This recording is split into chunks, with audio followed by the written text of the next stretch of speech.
성도님들 반갑습니다. 주의 뜻 하늘가족교회 나혜준 목사입니다. 오늘은 4월 9일 수요일입니다. 우리 목적 40일 39일 차입니다. 네, 잘 달려오셨습니다. 오늘 39일 차 또 주의 말씀과 함께 승리하며 주님과 동행하는 하루 되기를 축복합니다. 39일 차 책 함께 읽겠습니다. 39일 차 삶의 균형 잡기. 그런즉 너희가 어떻게 행할 것을 자세히 주의하여 지혜 없는 자 같이 말고 오직 지혜 있는 자 같이 하여. 에베소서 5장 15절. 그러므로 사랑하는 자들아, 너희가 이것을 미리 알았은즉 무법한 자들의 미혹에 이끌려 너희 굳센 데서 떨어질까 삼가하라. 베드로후서 3장 17절. 균형을 잡고 사는 사람들은 복을 받을 것이다. 그들은 모든 사람보다 오래 남을 것이다.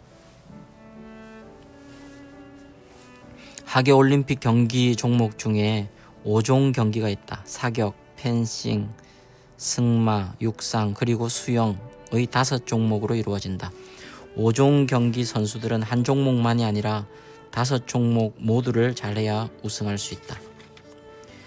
우리의 삶도 5가지 목적으로 이루어진 5종 경기라 할 수 있다. 그리고 그 5가지는 서로 균형을 이루어야 한다.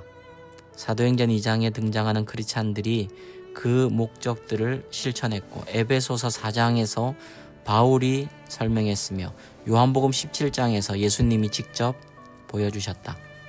이 내용들은 대계명, The Great Commandment, 그리고 지상 명령, The Great Commission 내 요약되어 있다.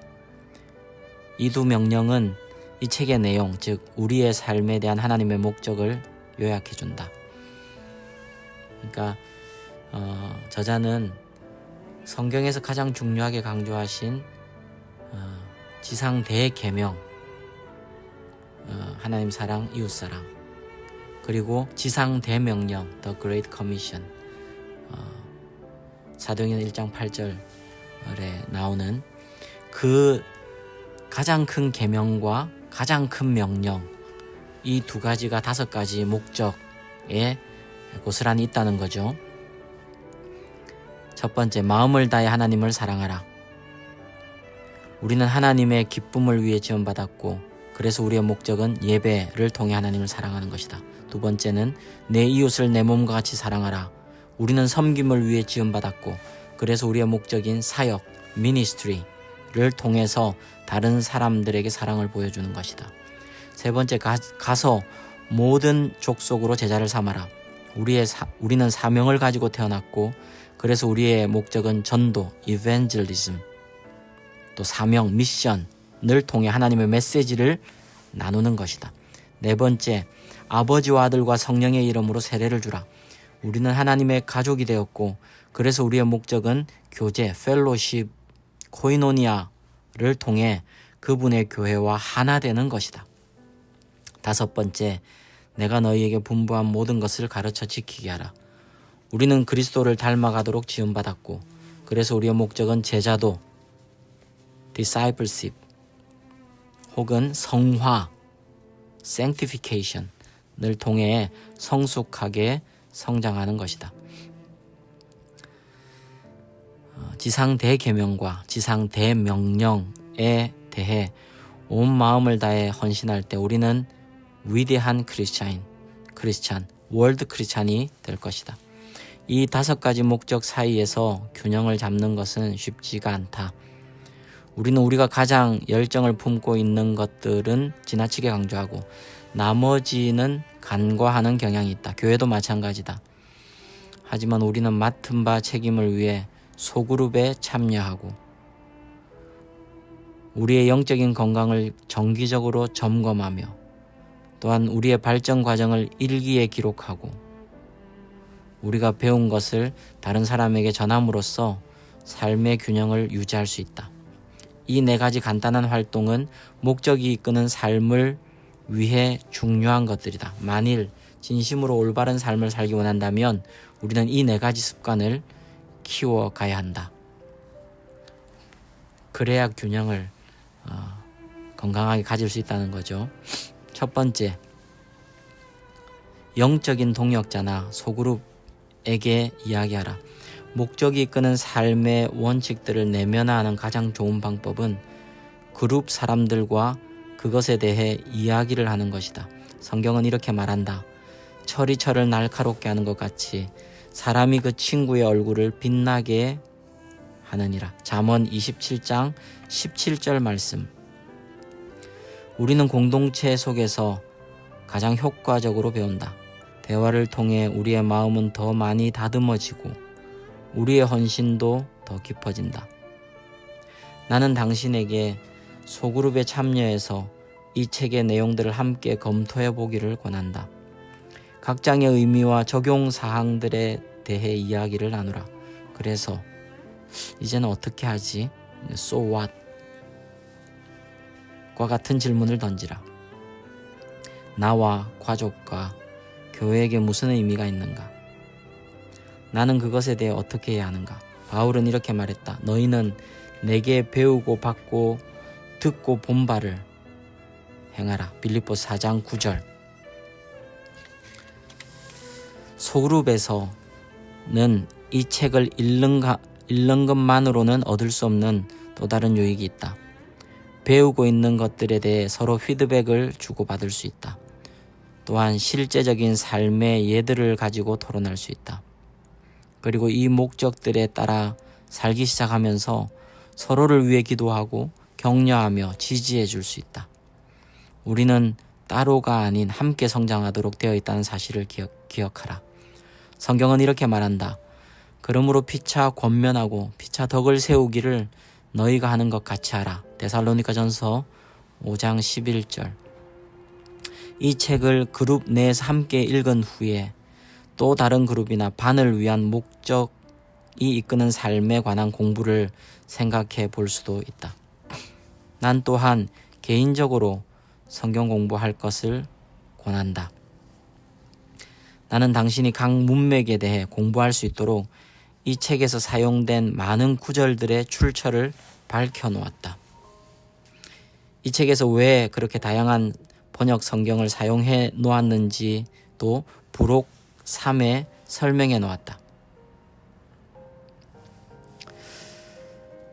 두 번째, 영적인 정기검진을 받으라. 우리 삶에서 5가지 목적들 사이의 균형을 이루는 가장 좋은 방법은 정기적으로 스스로를 평가하는 것이다. 하나님은 자기를 평가하는 습관을 매우 중요하게 여기신다. 성경은 스스로의 영적인 건강을 시험해보고 검사해볼 것을 최소 5번 이상 언급하고 있다. 예레미야가 고린도전서 11장 13장, 갈라디아서. 성경은 이렇게 말한다.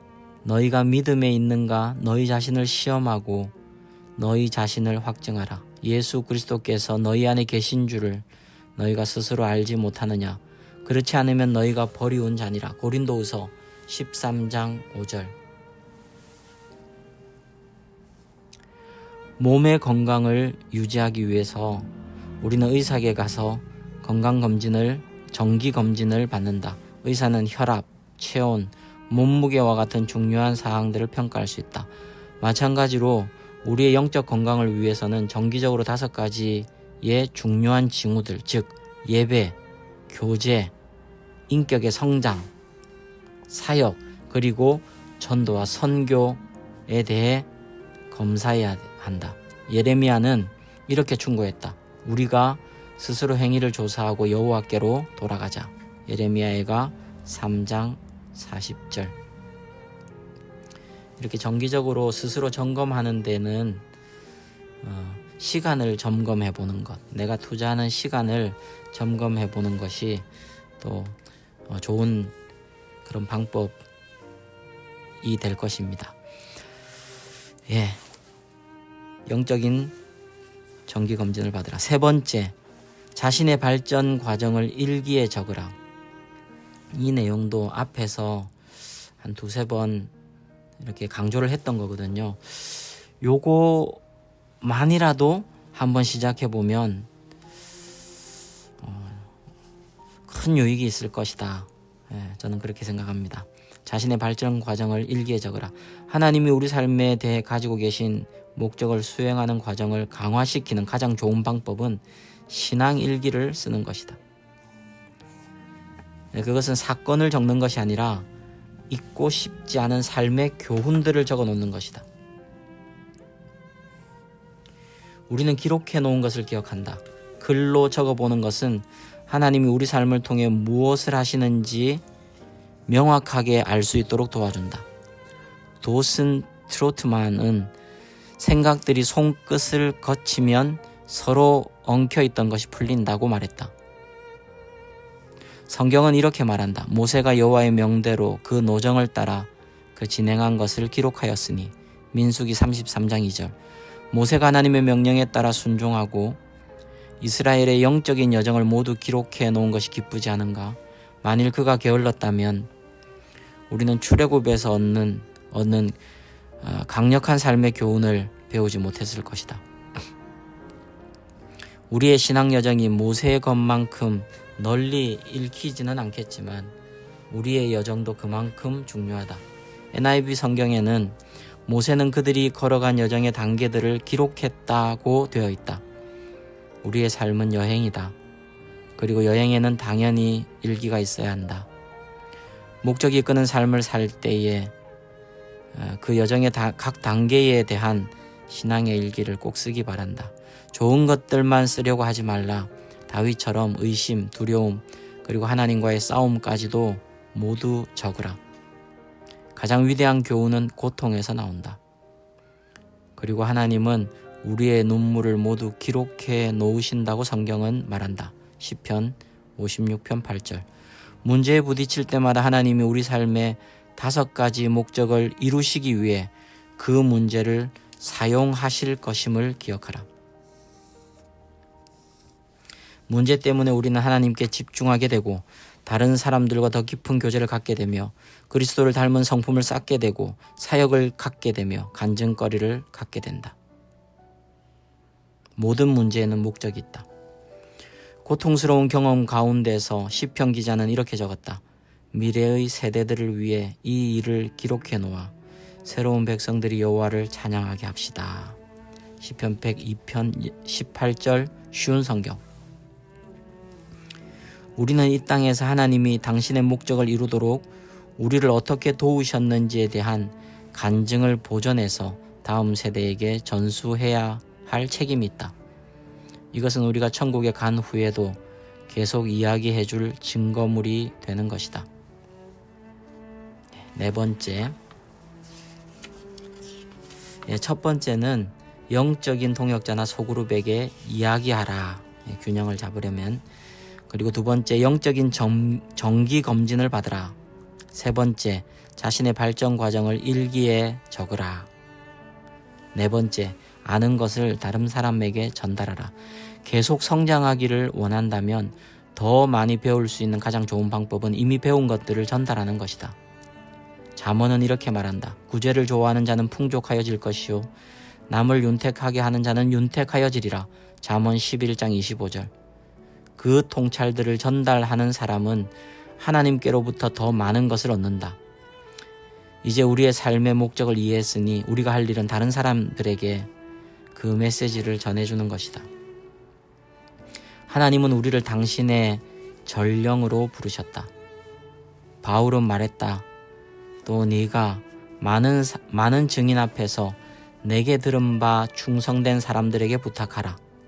저희가 또 다른 사람들을 가르칠 수 있으리라. 디모데후서 2장 2절. 이 책을 통해 나는 다른 사람들이 나에게 삶의 목적에 대해서 가르쳐 준 것들을 전달했다. 이제 다른 사람들에게 이것을 전달하는 것은 당신의 의무다. 당신은 아마 삶의 목적을 모른 채 살고 있는 수백 명을 알 것이다. 이 진리를 당신의 자녀, 친구, 이웃, 그리고 동료들과 나누라. 이 책을 친구들에게 준다면 개인적으로 간단한 메시지를 책 앞부분에 써주라. 하나님은 우리가 더 많이 알면 알수록 그 지식을 가지고 다른 사람들을 돕기 원하신다. 야고보는 해야 할 올바른 일을 알면서도 하지 않는 사람은 죄를 짓는 것이다. 야고보 4장 17절 NCV 번역이라고 말했다. 더 많이 알면 알수록 우리의 책임은 더욱 무거워진다. 하지만 삶의 목적을 전달하는 것은 의무 이상의 것이고 삶의 가장 큰 특권이다. 모든 사람이 자신의 삶의 목적을 안다면 이 세상이 어떻게 달라질지 생각해보라. 바울은 이렇게 말했다. 네가 이것으로 형제를 깨우치면 그리스도 예수의 선한 일꾼이 되어. 디모데전서 4장 6절. 모든 것은 하나님의 영광을 위하는 것이다. 우리가 배운 것을 전달하는 것은 하나님의 영광과 하나님의 나라의 성장 때문이다. 십자가에 못 박혀 돌아가시기 전날 밤 예수님은 아버지께 이렇게 보고하셨다. 아버지께서 내게 하라고 주신 일을 내가 이루어 아버지를 이 세상에서 영화롭게 하였사오니. 요한복음 17장 4절. 예수님이 이 기도를 하셨을 때 그분은 아직 우리 죄를 위하여 죽지 않으셨었다. 그러면 예수님은 어떤 일을 완수하신 것일까? 이 상황에서 예수님은 속죄가 아닌 다른 것들을 의미하셨다. 해답은 예수님의 기도 가운데 그 다음 20구절에 들어있다. 요한복음 17장 6절부터 26절. 예수님은 아버지에게 당신이 지난 3년 동안 해오신 일을 말씀하셨다. 즉 제자들이 하나님의 목적을 위해 살도록 준비시킨 것이다. 예수님은 제자들이 하나님을 알고 사랑하게 도와주셨고, 예배, 서로를 사랑하도록 가르치셨으며, 교제, 그들이 성숙할 수 있도록 말씀을 주셨고, 제자도 섬기는 법을 보여주셨으며, 사역, 그리고 다른 사람들에게 전하도록 보내셨다. 사명, 전도. 예수님은 목적이 이끄는 삶의 모범을 보여주셨고 다른 사람들도 그러한 삶을 살도록 가르치셨다. 그것이 하나님께 영광을 돌린 일이다. 오늘 하나님은 우리 한 사람 한 사람을 그와 같은 일을 위해 부르신다. 하나님은 우리가 당신의 목적대로 살기를 원하실 뿐 아니라 다른 사람도 그렇게 살도록 돕기 원하신다. 하나님은 우리가 예수님을 사람들에게 소개하기를 바라신다. 그리고 그들을 하나님과 교제하게 하고 성숙하게 도와주며 섬길 곳을 찾아주고 다른 사람들에게 다가가도록 보내기를 원하신다. 이것이 바로 목적이 이끄는 삶이다. 얼마를 살았든 상관없이 우리의 남은 삶은 생애 최고의 날들이 될 수 있고 우리는 오늘부터 목적이 이끄는 삶을 시작할 수 있다. 네, 39일차 내 삶의 목적에 대하여 생각할 점. 균형을 잡고 사는 사람들은 복을 받는다. 외울 말씀. 그런즉 너희가 어떻게 행할 것을 자세히 주의하여 지혜 없는 자같이 말고 오직 지혜 있는 자같이 하여. 에베소서 5장 15절. 삶으로 떠나는 질문. 내 삶에 대한 하나님의 5가지 목적의 균형을 맞추기 위해서 이번 장에서 말한 4가지 활동 가운데 무엇을 시작할 수 있을까? 네, 오늘은 39일차를 읽었습니다. 마지막 부분을 읽으면서 또 제게도 참 위로가 되었습니다. 예배할 수 있도록 도와주고 서로 사랑할 수 있도록 가르치셨고, 예수님이 성숙할 수 있도록 말씀을 주셨고, 섬김의 법을 보여주셨고, 다른 사람들에게 전하도록 보내시는 것. 그게 예수님께서 십자가를 지시기 전에 이 일을 하였고 하나님의 영광을 돌린 일이 되었습니다. 이렇게 고백한 것. 그러고 보면 저도 극히 미약하지만 그래도 우리 성도님들 섬겨서 이 5가지 목적 알려드리고 그렇게 또 살 수 있도록 또 도와드리는 이 작은 일도 하나님께서 영광 돌린 일로 받아주시는구나 하는 것이 위로가 되었습니다. 우리 성도님들도 이 5가지 목적을 살 뿐 아니라 다른 사람에게 또 전달하는 그런 복된 삶을 꿈꾸십시다. 하나님께 영광을 돌려드리는 일이 될 것입니다. 네. 오늘도 말씀으로 승리하시고요. 주님과 동행하시며 평안을 누리시고요. 내일 40일차 마지막 날에 또 뵙겠습니다. 여러분 사랑합니다.